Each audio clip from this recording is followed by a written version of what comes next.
Hola, buenos días, buenas tardes o buenas noches, depende del momento en el cual estás viendo esta sesión. Si lo estás viendo de forma sincrónica, bienvenido. Si lo estás viendo a distancia, te agradezco mucho que te hayas tomado el tiempo para poder tomar esta clase.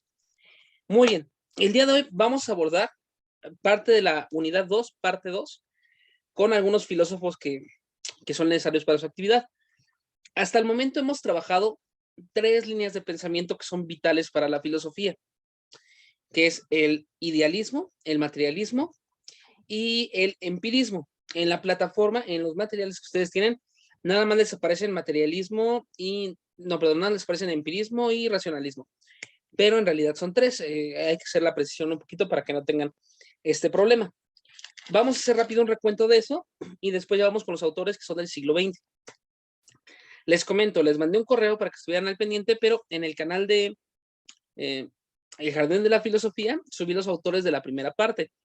Es decir, Hegel, Kant, Comte, ya están allá subidos en la plataforma, en pequeños videos como de 8 o 10 minutos cada uno, para que lo pudieran ver. Ahorita vamos a revisar la segunda parte. Nada más que, referente a lo que he estado revisando de sus actividades, me he dado cuenta un poquito que causa un poco de confusión esto del empirismo, el racionalismo y el idealismo. Entonces, les comparto pantalla y lo vamos trabajando. Ya saben, si tienen alguna participación o alguna opinión, comentario, con todo gusto, externenla o la pueden escribir como ustedes prefieran. Aceptamos aquí a sus compañeritos y le doy compartir pantalla. Me avisan cuando esté compartiendo, por favor. Listo, profe. Perfecto, muchísimas gracias. Les comentaba, en lo que llevamos de la unidad, hay 2 grandes corrientes de filosofía que están trabajando, pero hay una tercera que no se menciona en el texto, pero es necesaria trabajarla. Aquí las ponemos. Por una parte vamos a tener el empirismo.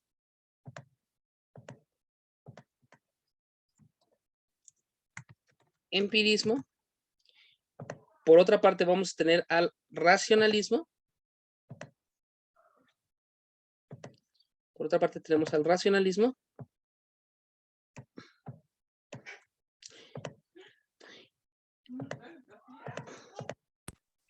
Racionalismo. Y por último tenemos a la filosofía que ya es un poquito más avanzada, que es el idealismo. Esta es la que no se menciona tan claramente en sus textos, pero que existe. Se ve un poco raro, déjenme ampliar esto. Y también tenemos el idealismo. Ahora, ¿qué es lo que va a distinguir a cada una de estas corrientes? En parte lo va a distinguir el origen, o la zona de origen, es como muy fácil distinguirlo cada una de ellas. Vamos a ver, y ustedes ya leyeron el texto y demás. Los autores que trabajan el empirismo, mayoritariamente, ¿de qué zona son? ¿De qué país? O de, ajá. Grecia, ¿no? Ok. Empirismo. Grecia sí se maneja, pero ya ahorita estamos un poquito más adelantados. Son unos siglos un poquito a futuro. Sí, ¿Alemania? Alemania. Son ingleses, ¿no, maestro? Efectivamente, Alma. Vamos con esto. Los alemanes están acá. Vamos a ver, el idealismo es alemán. El empirismo es inglés. Y el racionalismo, vamos a ver, si el idealismo es alemán, el empirismo es inglés, el racionalismo, ¿de qué este país va a ser? Americano. Casi. Todavía no llegamos con los americanos, ya casi llegamos con ellos. También tienen su propio francés. Muchísimas gracias. Déjenme ver quién nos dijo. Roberto. Muchísimas gracias, Roberto. El racionalismo va a ser francés. Esto tiene sus razones de ser históricas, que ahorita vamos a abordar, pero esto es también para que se vayan orientando un poquito. Cada filosofía, se quiera o no se quiera, como algunos de ustedes lo señalaron en sus textos, va a tener un origen o va a tener una...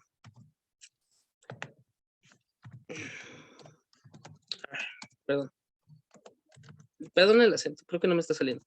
Ok. Lo voy a dejar sin acento, perdón. Okay. Inglés y francés. Ok, cada país va a desarrollar su propia filosofía. Esto responde a cuestiones históricas. En el caso de Alemania, perdón, en el caso de esta Inglaterra, se debe a la revolución industrial. Como están en el proceso de la revolución industrial, ellos lo que necesitan es una filosofía práctica, una filosofía que les permite entender y explicar la realidad. Por eso surge el empirismo. El racionalismo va más hacia el lado de la Revolución Francesa, los procesos mentales que tuvieron que llevar a cabo para poder llevar a cabo. Y el idealismo es porque es la última y la más poderosa. Bueno, para mí. Vamos a ver poco a poco. Ya que distinguimos los países de los cuales surge cada una, vamos a ver cuál es el fundamento. Cada una de estas doctrinas va a señalar que el conocimiento surge en alguna parte determinada. Para los empiristas, el conocimiento parte ¿de qué? ¿De qué parte para los empiristas el conocimiento? Del método científico. Muy bien, muy bien, muy bien. Ellos son los que empiezan a forjar el método científico. Ahí tenemos a Francis Bacon, a Isaac Newton. También están ya en la primera parte. Pero piensen. O sea, sí está correcto, pero... De la experiencia. Gracias, Mayra. De la experiencia. ¿Ok? Ellos lo que van a decir es que todo conocimiento parte o surge de la experiencia. ¿Cómo funciona esto? Para los empiristas, tanto para Locke, para Hume, para Berkeley o demás, tenemos que distinguir 3 elementos esenciales para los empiristas, que son, esto también viene en el video que está en la plataforma, impresiones sensibles, ideas simples e ideas complejas. ¿Qué es esto? De hecho, esto luego lo van a tomar la psicología bastante. ¿Qué es esto? Lo que van a decir los empiristas es que todo conocimiento surge de la experiencia sensible. El color, el sabor, el tacto. Es más, si ahorita ustedes tienen, bueno, vean mi mano, aquí está mi mano, véanla. Esta es una impresión sensible, aunque estemos a la distancia, a través de su computadora pueden ver mi mano. Ahora ya no la están viendo. Aunque ya no la están viendo, siguen teniendo la idea de cómo era mi mano. Esas son una idea. La impresión es cuando la están captando directamente, la idea cuando ya no la están viendo. Las ideas se van a dividir en 2. Las ideas simples, que son las captaciones más directas que tenemos, como color, forma, sabor, textura. Y las ideas complejas son las ideas que se combinan de estas categorías. Por ejemplo, una manzana, y ya con esto me apuro porque esto ya lo tenemos en otro. Una manzana, cuando ustedes la captan, para los empiristas, cuando ustedes captan una manzana, captan la forma por una parte, captan el color por otra, captan el olor por otra, el sabor por otra, y luego su cerebro las vuelve a integrar y crean la idea de manzana. Esta es una idea compleja. ¿Ok? Entonces, todas las ideas parten de la experiencia. Como lo estamos vinculando con el tema de la tolerancia religiosa, ¿qué creen que digan los empiristas acerca de Dios? ¿Cómo podríamos saber sobre la existencia de Dios para los empiristas? Adelante. Bueno, yo recuerdo, perdón. Perdón, Vani, adelante. Gracias. Pues podría ser como que para ellos no existe porque obviamente es algo que no han visto, ¿no? O sea, ¿cómo pueden tener una impresión o una idea compleja si no lo han visto? O hasta una idea sensible, ¿no? En relación a lo que nos acaba de comentar, o sea, no sé si sea eso. Vas muy bien, Monse. Perdón, iba a decir lo mismo. No existe, no hay manera de comprobar que existe porque es una idea. No se Muy bien, puede probar, oler, ver, tocar. perfecto. ¿Y Mayra? Sí, profe. Yo recuerdo en los videos que explicó y en lo que leí que los empiristas, obviamente ellos aprenden las cosas de la experiencia, pero no saben definir, o sea, de que Dios existe. Esto viene como arrastrando de aquellas personas que lo conocieron, o sea, que se van transmitiendo los conocimientos de persona en persona. Entonces tienen esto, lo que usted comenta, que es la idea simple. Entonces, por eso saben que existe, ¿no? No lo han visto, pero saben que viene arrastrando ese comentario, pues, de que existía. Muy bien. Alma. En lo que yo leí dice que ellos sí creen en Dios, mas sin embargo no creen tener toda la verdad sobre él. Muy bien. Muchísimas gracias. Muchas gracias. Va totalmente por allí. Miren, Los empiristas, al guiarse todo por los sentidos, no pueden afirmar la existencia de Dios. ¿Por qué? Porque como ustedes bien dicen, no tengo una impresión sensible de Dios. Quizás en el pasado, quizás los profetas, quizás lo hayan visto, pero nosotros en el presente no tenemos experiencia de Dios, pero tampoco tenemos lo contrario, o sea, tampoco tenemos certeza de que no exista. Para los empiristas, entonces, la existencia de Dios no es un concepto de la ciencia no trabaja el concepto de Dios. Lo único que podemos hacer es aceptar que hay muchas personas que tienen creencias religiosas y como no sabemos con certeza cuál es la correcta, tenemos que tolerar y tenemos que aprender a coexistir entre estas creencias sin admitir que alguna sea verdadera. Porque, bueno, no hay pruebas para decir que Vishnu o Alá sean Dios y tampoco hay pruebas para decir que ninguno sea. Entonces, hay que permitir una tolerancia religiosa. Es como parte de la libertad de las personas. Vamos a adelantar. Nos vamos con Francia. En el racionalismo, que de hecho es una de las corrientes más padres, pero bueno, para los racionalistas, la fuente principal del conocimiento, ¿cuál es?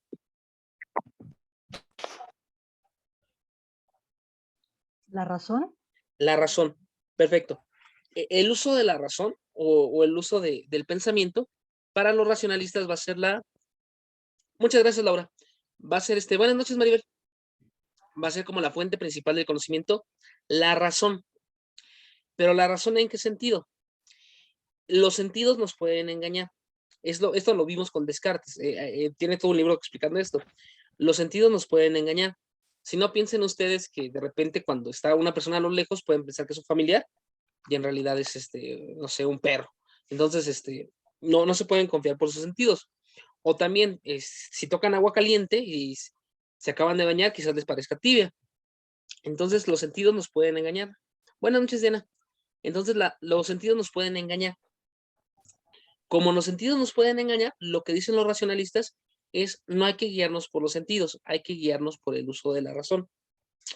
Entonces, lo que van a buscar los racionalistas es encontrar verdades, aquí lo ponemos, lo que van a buscar los racionalistas van a ser verdades axiomáticas.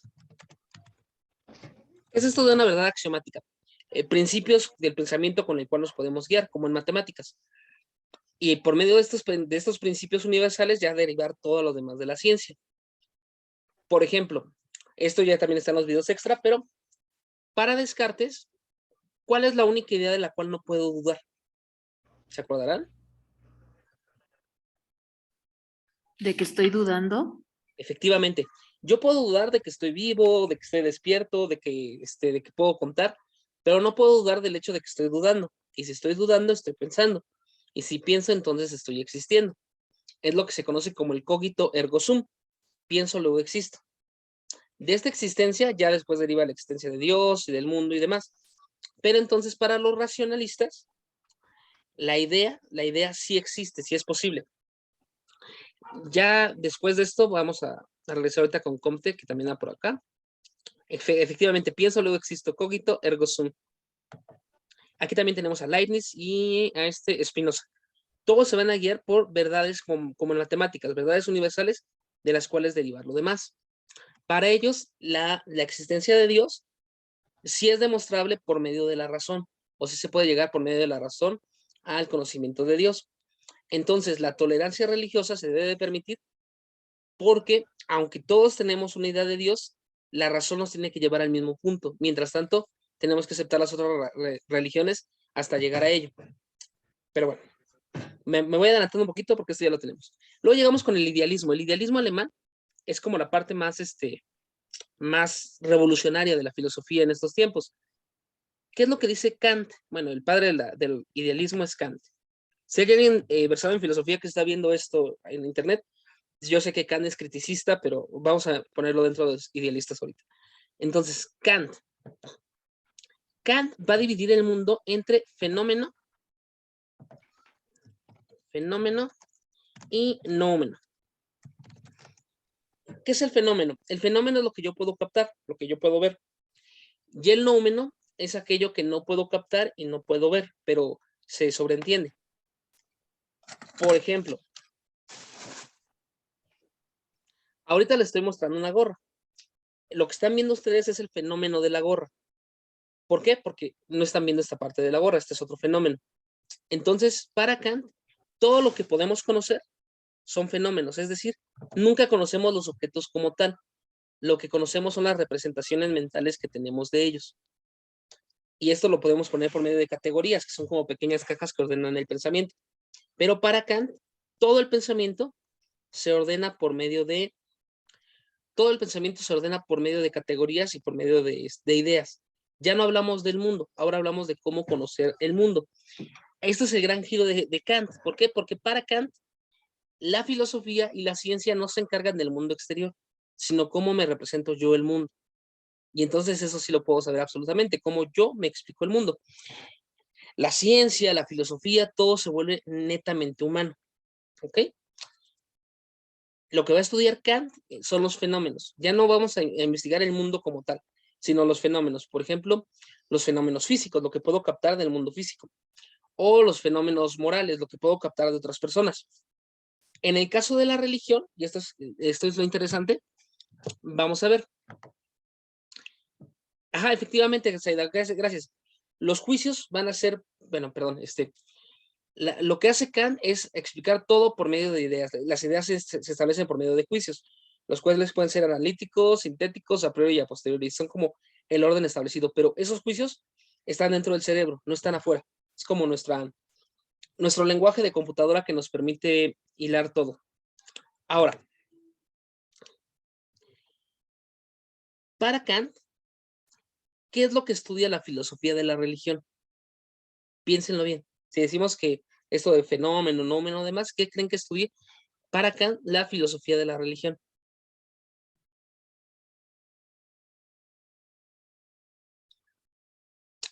Un fenómeno. Efectivamente, lo que va a estudiar son los fenómenos religiosos. Aquí ya no importa si Dios existe o no existe, porque eso es incognoscible. Aquí lo que importa es cómo nos comportamos ante la existencia de un Dios. Fuera de si existe o no existe, las personas rezan. Fuera de que existe o no existe, las personas se comportan de determinada forma en la iglesia o entre ellos. Lo que va a estudiar Kant son estos fenómenos religiosos. Por tanto, va a establecer que en las diferentes religiones que existen, se repiten los mismos patrones. Hay cosas sagradas, hay cosas profanas, hay formas de acercarse a la divinidad y por tanto, por más distintas que sean las religiones, en el fondo son el mismo fenómeno y se pueden estudiar de igual forma. Esto ya es filosofía de la religión. Hay conferencias muy buenas en internet que les pueden apoyar o libros bastante buenos. Uno muy bueno es de lo sagrado y lo profano, pero eso es tema de otra parte porque estamos en filosofía de la ciencia. Ok. ¿Hasta aquí dudas, preguntas? Sí, profe. Dime. Yo tengo una. ¿Dónde queda el materialismo aquí? Justo, Fernando. Vamos a empezar con eso. Ok. ¿Va? Ok. Ya saben, si tienen otra duda, adelante. ¿Qué es lo que pasa? Después de Kant va a estar Hegel. Hegel, que es el que dice, el que crea la dialéctica, lo de tesis, antítesis, síntesis, y va a crear toda su fenomenología del espíritu y es el principal idealista. Pero después va a llegar un pensador llamado Marx. Karl Marx. ¿Ok? O Carlitos Marx. ¿Qué es lo que va a decir Marx? Marx va a decir que el método de Hegel, o sea, el método de la tesis, antítesis y síntesis, es correcto, pero no se tiene que aplicar al mundo de las ideas o al mundo de las nociones, sino que se tiene que aplicar materialmente. El materialismo es la corriente filosófica que dice que todo lo que existe es material. ¿Ok? ¿Es parecido al empirismo? Sí, el empirismo dice que todo lo que puedo conocer es a través de los sentidos. El materialismo lo que dice es que todo lo que existe es material. Entonces, entre la idea y la materia, siempre va a tener más peso la materia. No es que la idea transforme a la materia, sino que la materia transforma la idea. Vamos por partes. El materialismo es que todo lo que existe es material.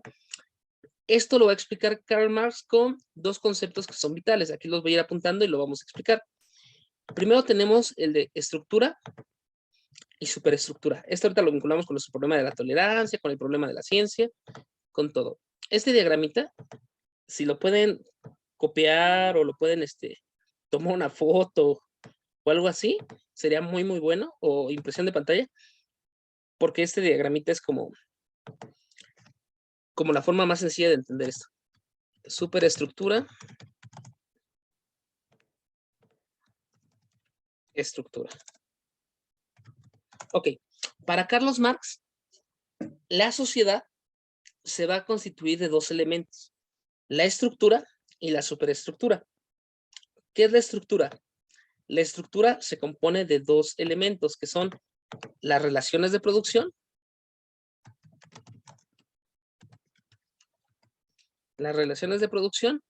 y los modos de producción.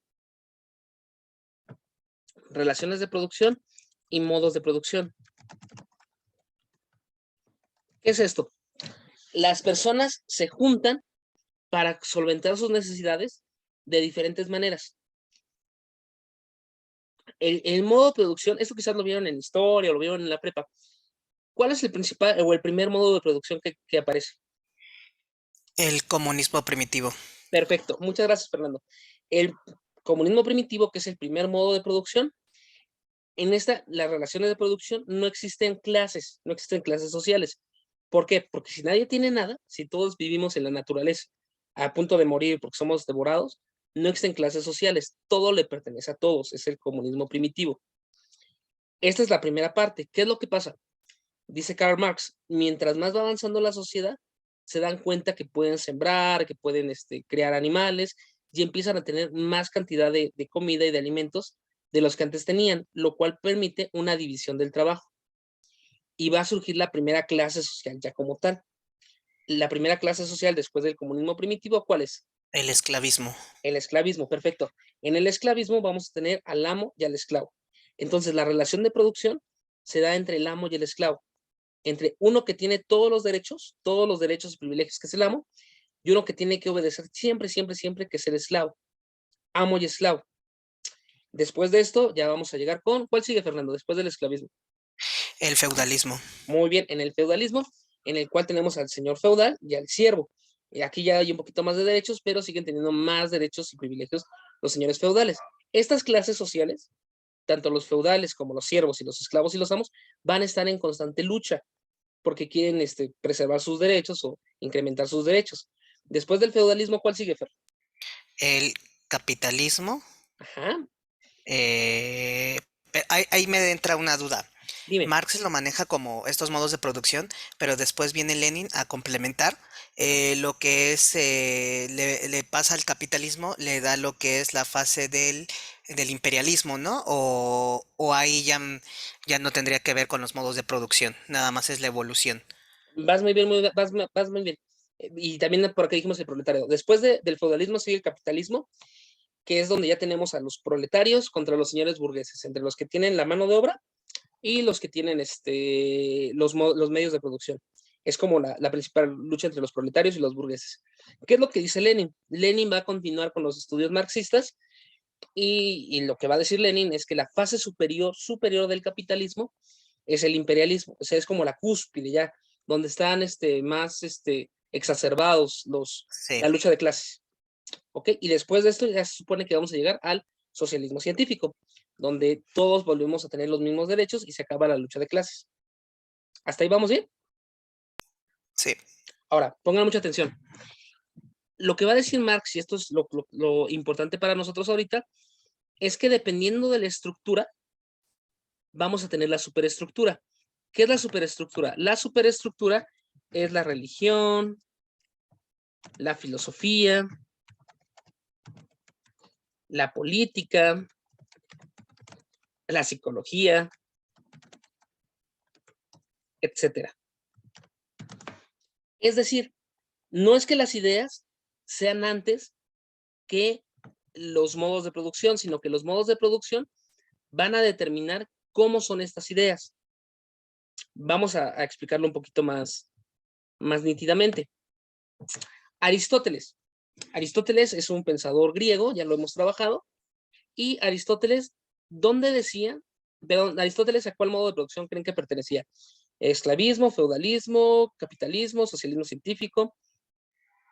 Esclavismo, profe. Esclavismo, perfecto. Ahora, Aristóteles, ¿qué pertenecía al esclavismo? Por más gran pensador que fuera y por más buena persona que fuera y más sabio que fuera, podemos leer en su texto de la política de Aristóteles, que dice que hay esclavos por naturaleza. ¿Por qué? Porque el modo de producción el modo de producción esclavista sustenta su filosofía, que es una filosofía esclavista. De igual forma, en el feudalismo, la filosofía de Santo Tomás, San Agustín, San Anselmo, se sustenta en el modo de producción feudal. El capitalismo, en la filosofía, religión, y todo esto se va a sustentar en un modo de producción capitalista.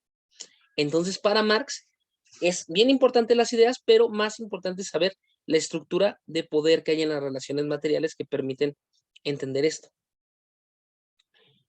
Entonces, por ejemplo, ahorita que estamos en el capitalismo, en el cual lo importante es el capital o la acumulación de bienes. La filosofía va a ser permitida, la religión va a ser permitida, la política va a ser permitida, siempre y cuando no atenten contra el modelo capitalista.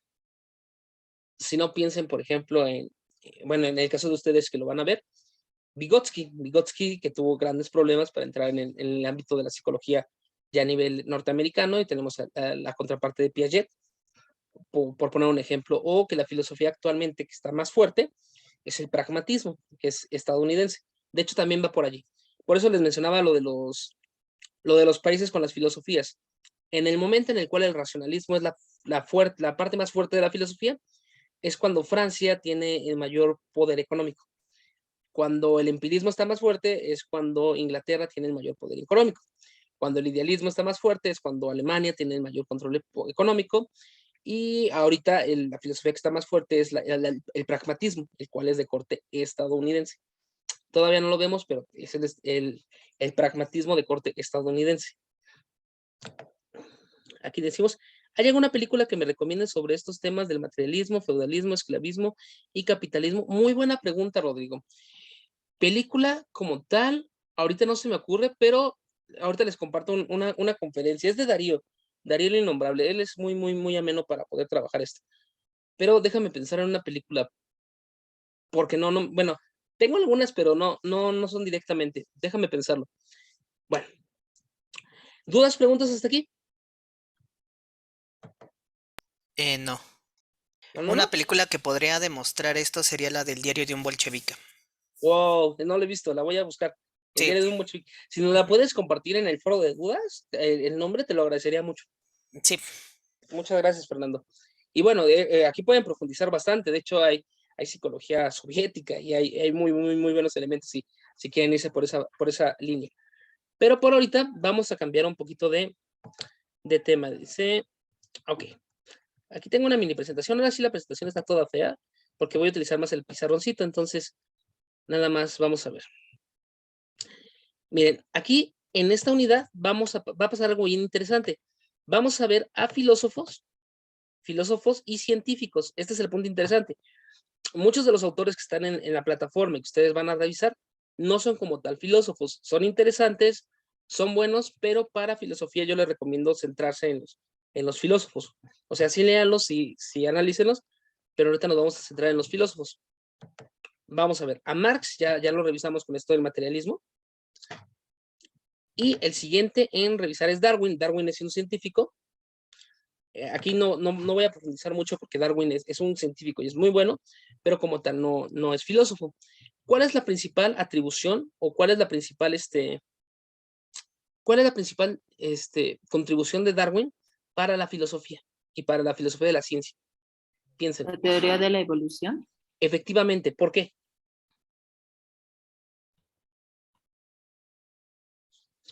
¿Por qué creen que la teoría de la evolución es importante? Por el conductismo. Sí, Ok. el conductismo, ¿no? Bien, te adelantaste, pero bastante bien. Sí, lo importante, vamos por partes, lo principal. Cuando Darwin propone la teoría de la evolución, antes de eso la teoría principal era la creacionista, es decir, creer que todo el universo fue creado por un ente superior. Cuando Darwin propone la teoría general y la teoría particular de la evolución, o sea, la selección natural, la selección artificial, cambia la perspectiva, porque entonces ya no es que Dios nos haya creado, sino que evolucionamos para adaptarnos al medio. Si evolucionamos para adaptarnos al medio, se abren las puertas para muchas ciencias, por ejemplo, el conductismo, también estudios evolucionistas, estudios comparados entre especies. Dinos, Alejandra. Sí, de hecho, Freud de ahí empezó a hacer investigaciones porque quedó muy impactado con esta teoría de la evolución de Darwin y de ahí empezó él a hacer sus investigaciones. Perfecto, perfecto. Muy bien, Alejandra. Sí, es que esto es una rueda. De hecho, si a ustedes les interesa ese tema, se le llama la escuela de la sospecha, que es Freud, Nietzsche, Marx y Darwin, que es como el parteaguas, lo que cambia la visión moderna, pero ahorita no lo vamos a ver, pero se llama escuela de la sospecha. Pero como dice Alejandra, Freud mismo va a quedar tan impactado que va a revolucionar esto. También la ciencia ficción, la máquina del tiempo, toda esta literatura surge de aquí. Entonces esa es como la principal contribución, que le quita el carácter religioso al ser humano y lo convierte en una línea evolutiva, una línea de cambio. Pero bueno, vamos a adelantarnos un poquito. En la plataforma tienen material para poderlo revisar. Aquí si quieren revisar a Darwin, les recomiendo directamente El origen de las especies. Cuando tengan tiempo, es un libro muy bonito que pueden ver. Pero ahora nos vamos a ir con este señor, con Wittgenstein. Ok. Sí. Muy bien. Y de hecho aquí es interesante porque inclusive hay estudios biológicos que demuestran que el sentimiento religioso es un sentimiento creado o nacido de cuestiones biológicas. Entonces, también se puede analizar por allí. Si lo quieren ver con Freud, Freud eso lo trabaja en el libro Tótem y Tabú, en el cual explica cómo surge toda esta idea de la moral, del superyo y de Dios por medio del tótem y el tabú. Pero bueno. Ok, nos toca trabajar con Wittgenstein. Y ya vamos a empezar con la trilogía bien importante de filosofía de la ciencia. Ahora sí, esto es como lo principal que necesito que pongan mucha atención de la clase del día de hoy. Pero cortamos, regresamos para empezar, ¿va? Entonces, bye. Mismo enlace.